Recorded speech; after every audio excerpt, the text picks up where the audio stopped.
ఈరోజు friendship day సందర్భంగా నా ఛానల్ చూస్తున్న ప్రతి ఒక్కరికి స్నేహితుల దినోత్సవ శుభాకాంక్షలు అండి.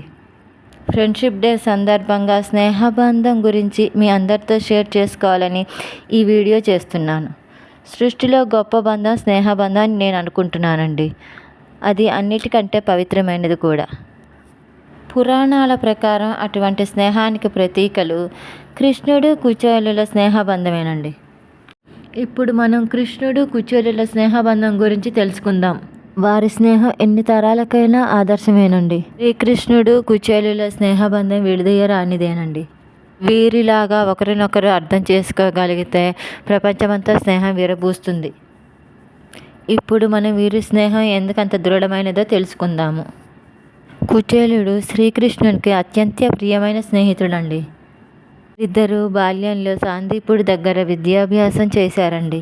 అభ్యాసం అనంతరం శ్రీకృష్ణుడు ద్వారకకు వెళ్ళిపోతాడు.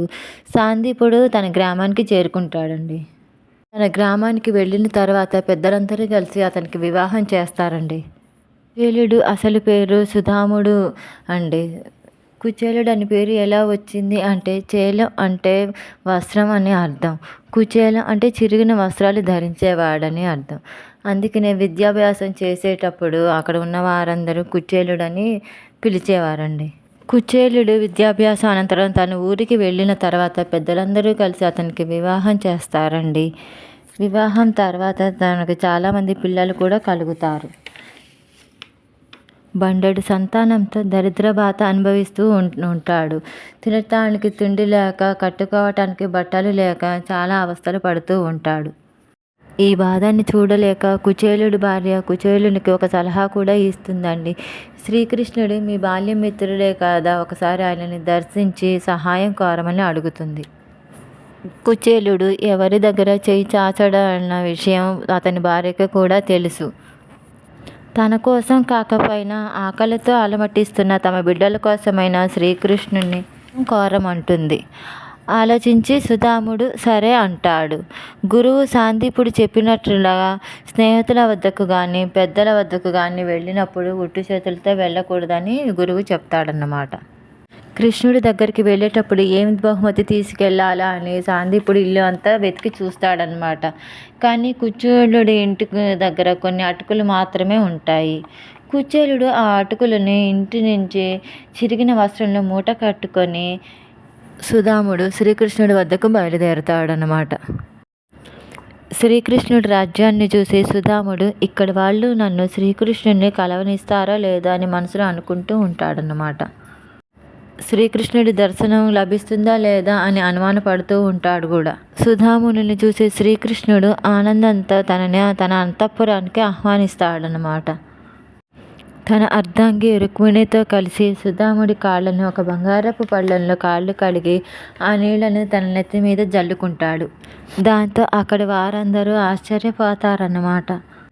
కుచేలుడి అదృష్టానికి ఆయనతో పాటు అక్కడున్న వారందరూ కూడా ఆనందపడతారన్నమాట. అతిథి మర్యాదలు అన్నీ పూర్తయిన తర్వాత సుధాముడు ఇంకా శ్రీకృష్ణుడు వాళ్ళ చిన్ననాటి జ్ఞాపకాలన్నీ గుర్తు చేసుకొని ఆనందపడతారు. ఇద్దరూ కలిసి భోజనం కూడా చేస్తారు. భోజనం చేసిన తర్వాత శ్రీకృష్ణుడు సుధాముని నా కోసం ఏమి తెచ్చావు అని అడుగుతాడు. అప్పుడు సుధాముడు తను తెచ్చిన అటుకుల మూటని వెనకకి దాచుకుంటాడు. అప్పుడు శ్రీకృష్ణుడు అంటాడు, చాలామంది ఆడంబరంగా గొప్ప గొప్ప బహుమతులు తెస్తారు, అవి ఏవి నేను ముట్టను, నా కోసం నాకు ప్రీతికరమైనవి తెచ్చినవే నేను తీసుకుంటాను అని చెప్తాడన్నమాట. శ్రీకృష్ణుడు మొదటిసారి అటుకులను తీసుకొని తింటూ ఉంటాడు. రెండవసారి అటుకులను తీసుకొని తింటూ ఉండగా తన భార్య అయిన రుక్మిణీదేవి, స్వామి మీరు మొదటిసారి అటుకులు తీసుకొని తిన్నప్పుడే కుచేలునికి సర్వ సంపదలు వచ్చినాయండి అని చెప్తుంది.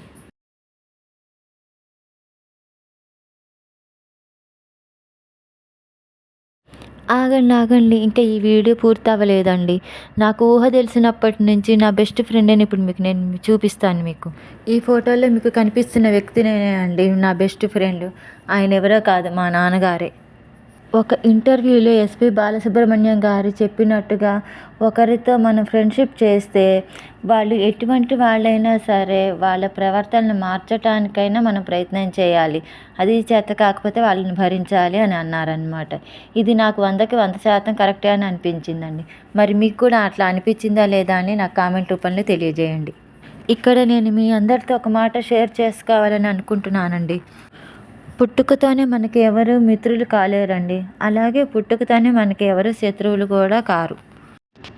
మన మనస్తత్వానికి అవతల వాళ్ళ మనస్తత్వానికి మ్యాచ్ అవుతే వాళ్ళని మనం మిత్రులుగా భావిస్తాం. అలాగే మన మనస్తత్వానికి అవతల వాళ్ళ స్వభావానికి సరిపోకపోతే వాళ్ళని మనం శత్రువులుగా భావిస్తామండి. అన్ని బంధాల కంటే స్నేహబంధం గొప్పదని నా అభిప్రాయం. ఈ ఫ్రెండ్షిప్ డే సందర్భంగా ఇన్ని సంవత్సరాలుగా నన్ను నా స్వభావాన్ని అర్థం చేసుకొని నాతో క్లోజ్గా ఉండే ఫ్రెండ్స్ని మీ అందరికీ చూపించాలని నేను ఆశపడుతున్నానండి. హలో అండి, అందరికీ నమస్కారం. ముందుగా అందరికీ స్నేహితుల దినోత్సవ శుభాకాంక్షలు. మనం చిన్నప్పుడు నిక్కర్ వేసుకునే దగ్గర నుంచి జీన్స్ ప్యాంట్ వేసుకునే రోజుల వరకు, ఇంకా మనం స్కూల్కి వెళ్ళే రోజుల దగ్గర నుంచి కాలేజీకి వెళ్ళే రోజుల వరకు, అలాగే మనం ఉత్తరాలు రాసుకున్న దగ్గర నుంచి ఇన్స్టాలో చాటింగ్ చేసుకునే వరకు మనకు తోడుగా నీడగా ఉండి మనకి లైఫ్లో తప్ప కరెక్టా కాదా నిర్దేశించే ఒక వ్యక్తి మన స్నేహితుడు. అలాంటి స్నేహితుడు దొరకడం మనకు ఒక అదృష్టంలాగా మనం భావించాలి. ఇలాంటి ఫ్రెండ్ మీకు కూడా ఉంటే కనుక మీరు కూడా చెప్పండి. Okay, once again happy friendship day. Thank you. Happy friendship day. నా వీడియో మీకు నచ్చినట్లయితే లైక్ చేయండి, షేర్ చేయండి, సబ్స్క్రైబ్ చేయండి.